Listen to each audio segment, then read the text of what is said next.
Thank you for joining us in This Week in Turkey. I am Murat, Türsan. Tonight, the finance minister resigns as the Lira cracks 14-1. The European Council votes to begin infringement proceedings against Turkey for the Kavala case.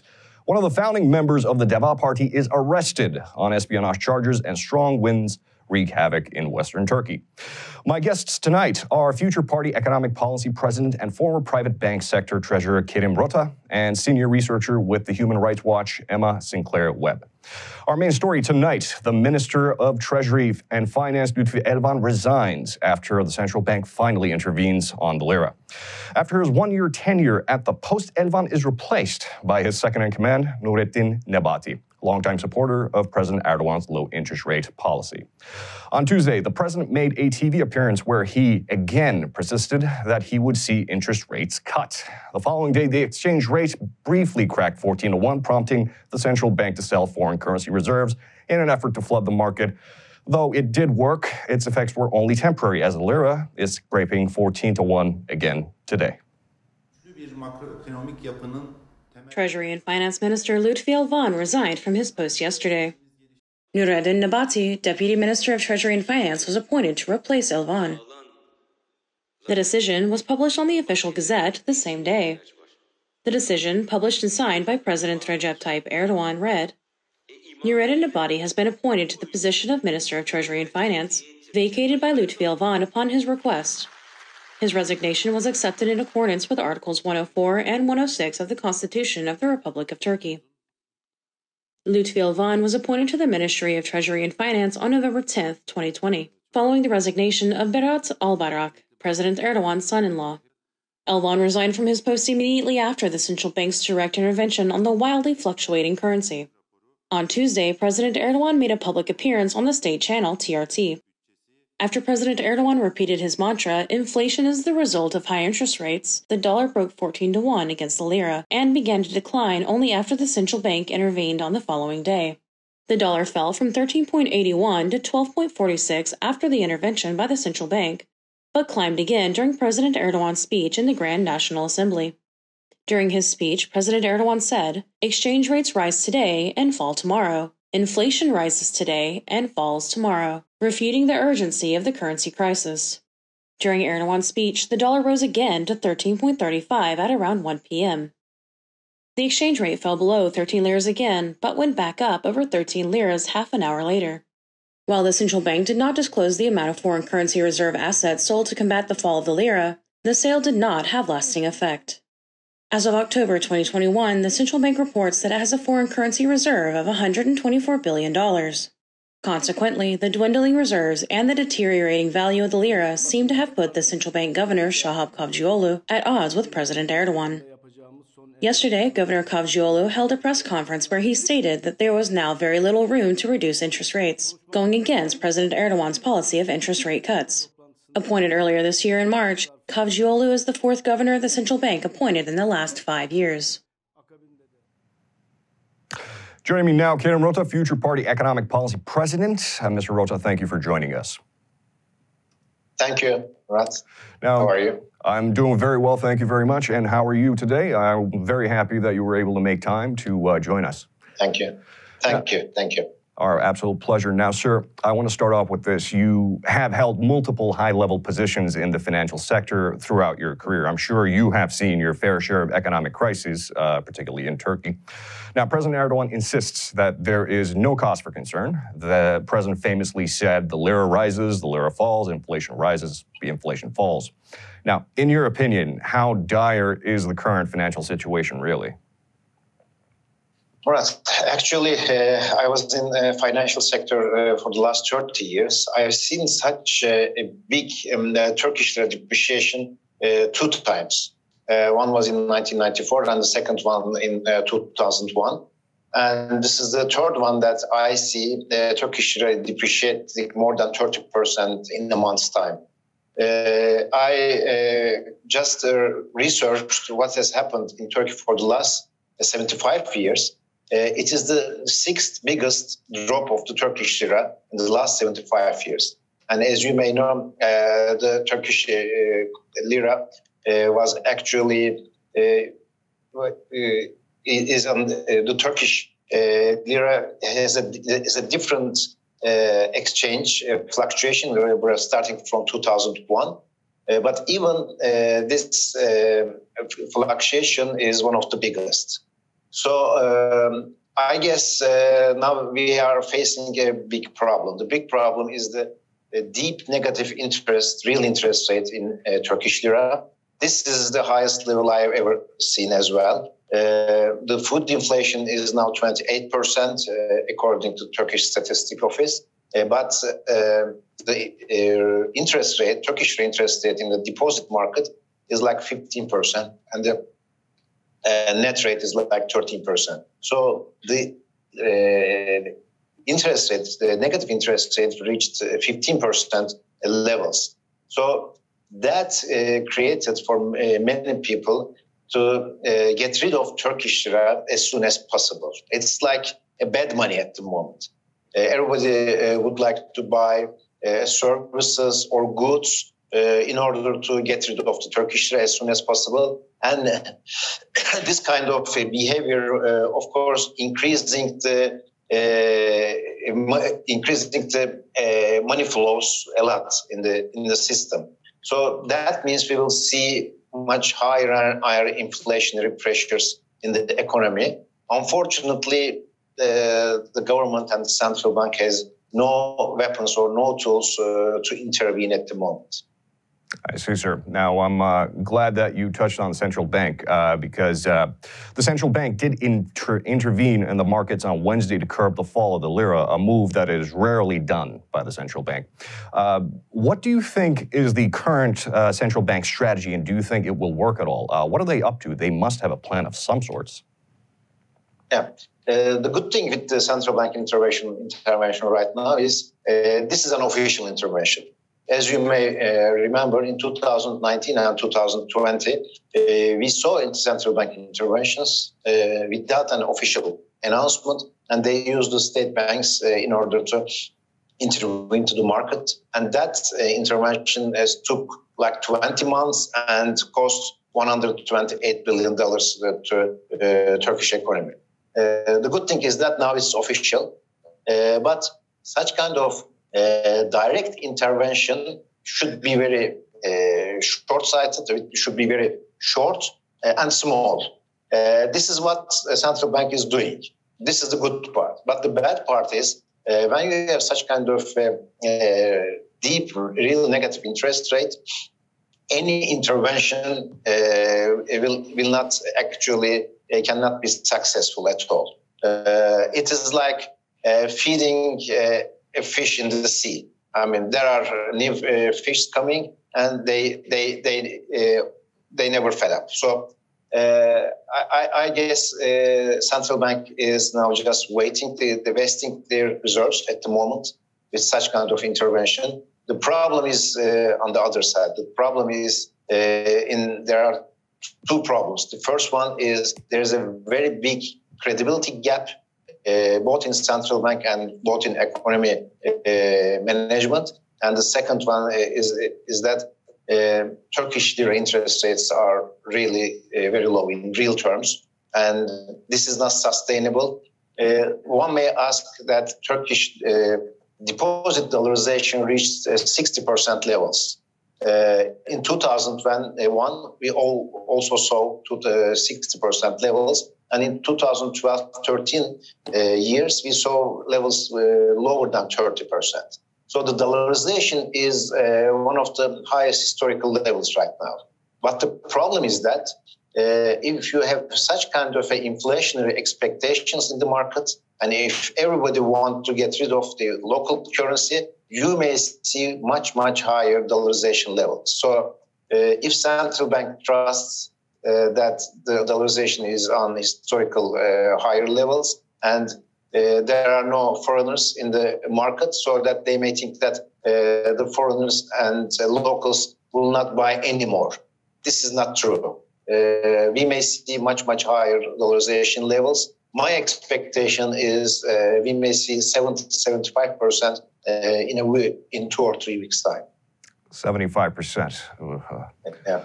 All right. And doom and gloom a little bit, but sir, I do want to end on one thing. Now, Mr. Rota, Lütfi Elvan, the finance minister, resigned his position on Tuesday after the central bank indeed intervened in the markets and was immediately replaced by his second-in-command. And now central bank governor Şahap Kavcıoğlu is butting heads with President Erdogan, saying that the cutting of the interest rates doesn't further seem feasible at this point. What do you make of Mr. Elvan's resignation and Mr. Kavcıoğlu's statements at this time? Yeah. Actually, Mr. Elvan's resignation was more than expected for the markets, but the replacement was with the deputy minister, which was not expected actually. But I should add that even the central bank governor or the finance minister does not have any function at all in Turkish economy. It's the presidential system, but it's a Turkish type, maybe I should call weird, a presidential system that the only decision maker is the president. And now the two replacements, the central bank governor and the minister, will not actually function. Maybe they will decide some technical issues, but it will not change the big picture. I see. So they're practically just figureheads in this Turkish-style presidential system, shall we call it? All right. And Mr. Rota, thank you for your analysis, and thank you for making the time to join us tonight. Thank you. Thanks a lot. Bye-bye. Our pleasure. In other news, DEVA Party founding member Metin Gürcan has been arrested on charges of espionage. Gürcan, a 16-year-old Army veteran, military and defense subject matter expert, and a high-ranking official in the Democracy and Progress Party, is being held based on security cam images of him meeting foreign delegates from Italy and Spain. Gürcan insists that he revealed no classified information and provided only consultation services on Middle Eastern geopolitical climate. Gürcan frequently appears on TV as a subject matter expert and offers consultation services, but the government insists that his services are tantamount to treason. Metin Gürcan, a member of the founding board of Democracy and Progress, or DEVA Party, was detained last Friday, November 26, on charges of political and military espionage. Gürcan was later arrested and incarcerated on Monday by a criminal court. According to Haberturk News, the images obtained as a result of technical and physical surveillance were shown to Gürcan during his interrogation at the police station. Gürcan stated that he met with foreign mission officers from time to time. In these meetings, Gürcan explained that he would share weekly charts and analyses on Turkey, the Middle East, and denied the espionage allegations. Gürcan said, "I have not shared any confidential information and documents with any diplomat." Metin Gürcan is a former military officer who served in operations in Iraq, Afghanistan, Kazakhstan, Kyrgyzstan, and frequently appears on television as a defense subject matter expert and offers consultation services. Sources state that Gürcan met with dignitaries from Spain and Italy. Gürcan stated that he has been providing completely legitimate consultancy services to individuals and institutions since 2019. Gürcan said that he compiled developments in countries such as Turkey, Syria, Iraq, Iran, the Ukraine, Afghanistan, and Libya from publicly available information. During his interrogation, Gürcan was also asked about his meeting with a foreign mission officer about Turkish drones operated in the Karabakh region, captured by Azerbaijan after the most recent conflict with Armenia. Ali Babacan, the DEVA party chair, commented on Gürcan's arrest, stating, "I would like to express that our lawyers will provide support to Mr. Gürcan. We will inform the public after we have more detailed information about the subject. If the arrest is of a political nature, and if they are targeting our party, they can never intimidate DEVA. If there is a political intention behind this, if it is a situation with political motivation, they cannot stop us." In other news, while the government continues to imprison political figures, looks like it's starting to catch up with them. Osman Kavala, businessman and political activist, has been incarcerated since 2017 for charges ranging from terrorism to espionage.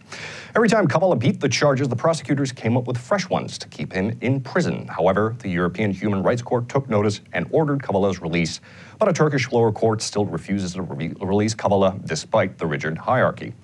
35 out of 32 Europe Council members voted in favor of beginning infringement procedures today, as Turkey was given until this council meeting to release Kavala, but failed to do so. The story is still developing, and as of yet, we are not sure how that procedure will play out, but this is the story so far. after the Turkish court's decision on Monday to keep Osman Kavala, a Turkish businessman and philanthropist who's been a detainee for about 4 years, in jail, the Council of Europe Committee of Ministers decided to initiate an infringement process. The committee has been calling on Turkey to release Kavala for years, especially after the European Court of Human Rights ruling in 2019 in favor of his release. Turkey claims that the ECHR rulings are not binding, therefore Turkish courts must decide on Kavala's fate. The COE Committee of Ministers notified Turkey yesterday that it would start an infringement process since Turkey once again refused to free Osman Kavala. The Council of Europe asked Turkey to submit its views of the case by January 19, 2022. In a statement made by the Turkish Foreign Ministry, Turkey says that the case, which has been a target for criticisms from the West and the international community for being politically motivated, should be decided by Turkish courts. In line with the principle of respect for pending judicial proceedings, we call on the Council of Europe to avoid taking further steps, which would mean interfering with independent judiciary. Everyone, and above all, the Committee of Ministers and Council of Europe should respect and trust in legal proceedings conducted by independent and impartial courts. Joining me now to comment, senior researcher with the Human Rights Watch, Emma Sinclair-Webb. Ms. Sinclair-Webb, thank you for joining us today. Thank you. Ms. Sinclair-Webb, now, we've been waiting on the Kavala decision to come down for a few months now. Previously, the Council of Europe had warned that if Kavala was not released by the next meeting, infringement would be put to a vote. Now, many were surprised that the infringement proceedings passed, though narrowly. But the Council of Europe had been going easy on Turkey for so long, possibly due to the precarious refugee situation. Were you at all surprised by this decision? Actually, this is a decision we expected because the Council of Europe, in fact, at the Committee of Ministers session back in September, did indeed indicate Turkey that they would take this step of notifying infringement proceedings if Osman Kavala were not released by the 30th of November. And of course, he wasn't released. So this was, in fact, the Committee of Ministers following through on their word from September. And yes, it passed by 2/3. We understand that 35 countries voted for the infringement proceedings. That's over the 2/3 needed. So it was an expected decision, but a welcome decision. I see, absolutely. Now, I believe we're all in the dark about what this means for Turkey. Theoretically speaking, the Council has several tools for recourse, financial penalties most notably. At this point, are we aware what this infringement proceedings, how these infringement proceedings will play out and what this will mean for Turkey? Well, what the decision says is that at the February the 2nd session coming up, the Committee of Ministers will refer back the Kavala Turkey decision, the judgment of the European Court, back to the European Court of Human Rights. And will ask the European Court of Human Rights for an opinion on whether Turkey has not implemented the judgment. Now, we sort of know what the answer will be. Turkey hasn't implemented the judgment so far. But this is the process as it plays out. It's a slightly slow process where the court has to give another decision before, again, the Committee of Ministers then decides to take further measures on that basis. So it's all a question of time. It sort of follows a set of procedures and steps. So nothing is instant.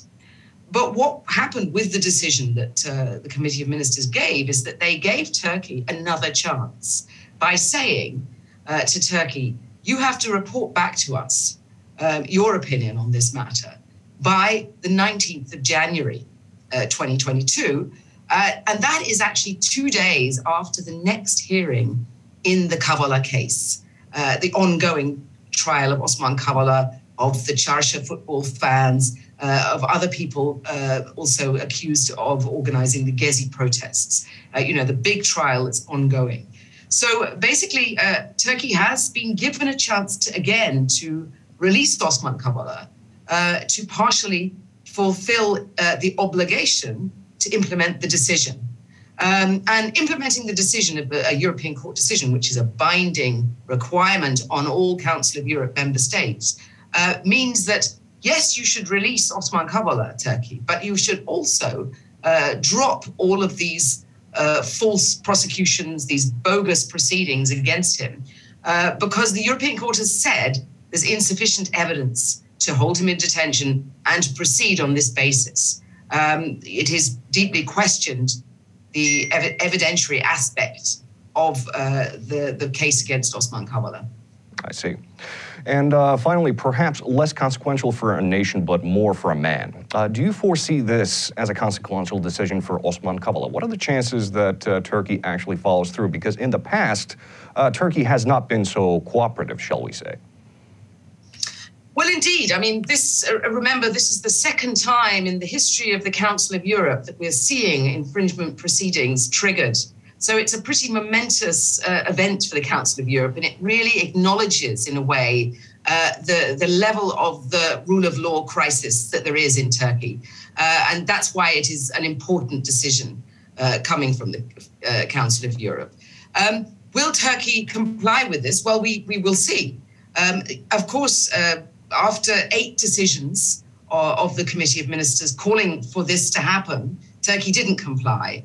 Now that the committee has upped the ante by saying we're putting you on infringement proceedings, and infringement proceedings could in the future lead to real sanctions against Turkey, like being prevented from voting at the Parliamentary Assembly of the Council of Europe, perhaps, or in the end even being expelled, though that would be something that no one wants and would be well down the road. These are the kinds of sanctions that in theory are possible, though. And so Turkey really has to now, wake up to the fact that this is not something that the Council of Europe does easily.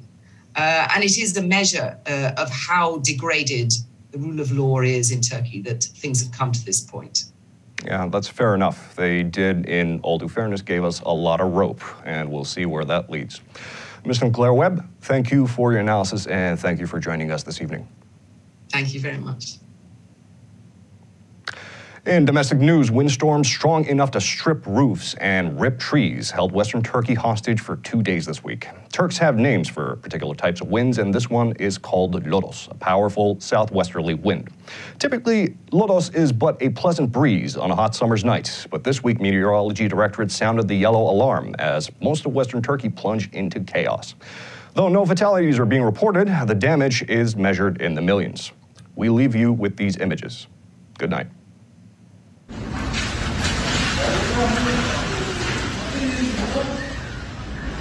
Video çektim ya. Tır devrildi. Devrilmedi ya. Devrildi. Devrildi. Geç şuradan geç. Tır devrildi. Ya aksi iş yapıyorsun. Bak devrildi tırlar. Tırlar devrildi. Tırlar devrildi. Tırlar devrildi.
Türkiye'nin sivil, bağımsız, özgür ve çoğulcu bir medya ortamına ihtiyacı var. Medyascope 20 Ağustos 2015'te bu ihtiyacı karşılamak üzere yola çıktı. Ama yolumuz uzun. Bu yolculukta bize Patreon veya YouTube'un katıl butonu üzerinden katkıda bulunabilirsiniz. Destek verin, sizinle güçlenelim.